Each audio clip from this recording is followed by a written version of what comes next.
রাত গভীর হচ্ছে। রাকিব রহমান ডেস্কে বসে আছেন, তার সামনে একগুচ্ছ নথি ছড়িয়ে আছে।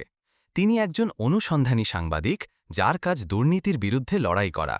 আজকের সন্ধ্যায় তার হাতে এসেছে একটি রহস্যময় চিঠি, যা সমাজের একটি ভয়াবহ বাস্তবতা উন্মোচন করতে পারে। চিঠিটি ছিল সংক্ষিপ্ত, কিন্তু তাতে লেখা কিছু শব্দ রাকিবকে গভীর চিন্তায় ফেলে দেয়। তারা নিরীহ মানুষদের নিঃশব্দে হারিয়ে ফেলছে। তদন্ত করো। প্রেরকের নাম নেই, তবে চিঠির সঙ্গে একটি ধূসর কাগজের নোট ছিল, যাতে একটি গোপন কারখানার অবস্থান দেয়া। রাকিব সিদ্ধান্ত নেন, এই রহস্যের গভীরে যেতে হবে। তিনি রাতের অন্ধকারে শহরের প্রান্তসীমায় থাকা কারখানার দিকে রওনা দেন। চারপাশ নির্জন, বাতাসে ধাতব গন্ধ।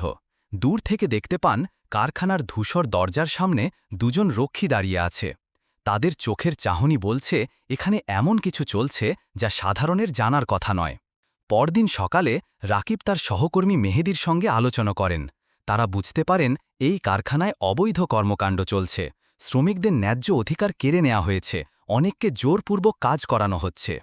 তদন্ত এগিয়ে যায় এবং তারা একাধিক প্রমাণ সংগ্রহ করেন। শ্রমিকদের সাক্ষাৎকার, গোপন নথি, এমনকি কিছু গোপন ক্যামেরার ফুটেজ।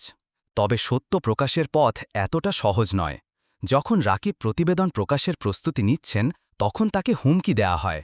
এক অজানা নম্বর থেকে ফোন আসে, তুমি যদি এই প্রতিবেদন প্রকাশ করো, পরিণতি ভালো হবে না। কিন্তু রাকিব ভয় পান না। তিনি জানেন সাংবাদিকতার প্রধান দায়িত্ব সত্যকে সামনে আনা। কয়েকদিন পর সংবাদপত্রে তার প্রতিবেদন প্রকাশিত হয়। শহর জুড়ে আলোড়ন সৃষ্টি হয়।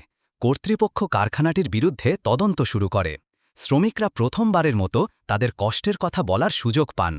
রাকিব বুঝতে পারেন এই কাজের জন্য বিপদ আছে, কিন্তু তাতেই রয়েছে সাংবাদিকতার প্রকৃত শক্তি। তার লেখনী শুধু একটি গল্প ছিল না, এটি ছিল অন্যায়ের বিরুদ্ধে এক সাহসী আওয়াজ।